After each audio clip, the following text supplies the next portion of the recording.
মুছলমানসকলে কেতিয়া প্ৰথমবাৰৰ বাবে অসম আক্ৰমণ কৰিছিল? 1206 চনত, 1228 চনত, 1226 চনত, 1826 চনত। এই প্ৰশ্নটোৰ শুদ্ধ উত্তৰ হৈছে 1206 চনত।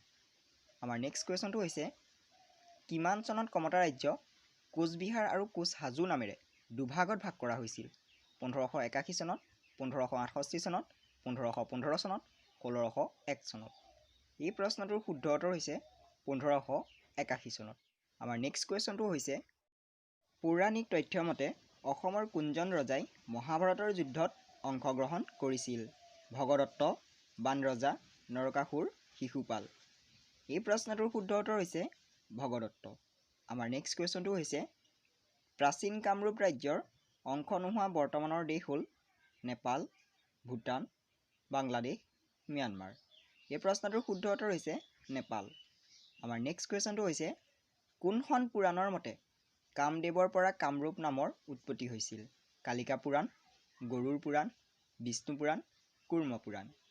এই প্ৰশ্নটোৰ শুদ্ধ উত্তৰ হৈছে কালিকা পুৰাণ। আমাৰ নেক্সট কুৱেশ্যনটো হৈছে কোনজনা ৰজাৰ পৃষ্ঠপোষকতাত মাধৱ কন্দলীয়ে ৰামায়ণৰ অনুবাদ কৰিছিল? মহামাণিক্য, চুকাফা, নৰনাৰায়ণ, দুৰ্লভ নাৰায়ণ। এই প্ৰশ্নটোৰ শুদ্ধ উত্তৰ হৈছে মহামাণিক্য। আমাৰ নেক্সট কুৱেশ্যনটো হৈছে প্ৰাচীন অসমক পোনপ্ৰথমে কি নামেৰে জনা গৈছিল? কামৰূপ, শোণিতপুৰ, তেজপুৰ, গুৱাহাটী। এই প্ৰশ্নটোৰ শুদ্ধ উত্তৰ হৈছে কামৰূপ। আমাৰ নেক্সট কুৱেশ্যনটো হৈছে প্ৰাচীন অসমৰ প্ৰথম বংশ হিচাপে কাক জনা যায়? বৰ্মন বংশ, আহোম বংশ, বড়ো বংশ, ৰাভা বংশ। এই প্ৰশ্নটোৰ শুদ্ধ উত্তৰ হৈছে আহোম বংশ। আমাৰ নেক্সট কুৱেশ্যনটো হৈছে প্ৰাচীন অসমৰ প্ৰধান জাতি হিচাপে কাক জনা যায়?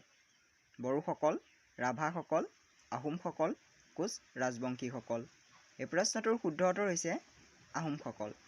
আমাৰ নেক্সট কুৱেশ্যনটো হৈছে প্ৰাচীন অসমৰ ঐতিহাসিক চহৰ হিচাপে কোনখন চহৰক জনা যায়? তেজপুৰ, শিৱসাগৰ, যোৰহাট, লখিমপুৰ। এই প্ৰশ্নটোৰ শুদ্ধ উত্তৰ হৈছে শিৱসাগৰ। আমাৰ নেক্সট কুৱেশ্যনটো হৈছে আহোমসকলৰ প্ৰথম ৰজাজনৰ নাম কি? চুকাফা, নৰনাৰায়ণ, শিৱসিংহ, ৰুদ্ৰসিংহ। এই প্ৰশ্নটোৰ শুদ্ধ উত্তৰ হৈছে চুকাফা। আমাৰ নেক্সট কুৱেশ্যনটো হৈছে আহোমসকলে ক'ত ৰাজধানী পাতিছিল? গুৱাহাটী, শিৱসাগৰ, তেজপুৰ, চৰাইদেউ। এই প্ৰশ্নটোৰ শুদ্ধ উত্তৰ হৈছে চৰাইদেউ। আমাৰ নেক্সট কুৱেশ্যনটো হৈছে হেম সৰস্বতীয়ে কি গ্ৰন্থ ৰচনা কৰিছিল? প্ৰহ্লাদ চৰিত্ৰ, ৰুক্মিণী হৰণ, পাৰিজাত হৰণ, ৰাম বিজয়। এই প্ৰশ্নটোৰ শুদ্ধ উত্তৰ হৈছে প্ৰহ্লাদ চৰিত।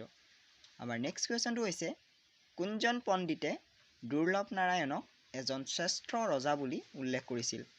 হেম সৰস্বতী, ৰত্ন সৰস্বতী, শংকৰদেৱ, মাধৱদেৱ। এই প্ৰশ্নটোৰ শুদ্ধ উত্তৰ হৈছে ৰত্ন সৰস্বতী। আমাৰ নেক্সট কুৱেশ্যনটো হৈছে প্ৰাচীন কামৰূপৰ ৰাজধানী ক'ত আছিল? তেজপুৰ, উত্তৰ গুৱাহাটী, যোৰহাট, শিৱসাগৰ।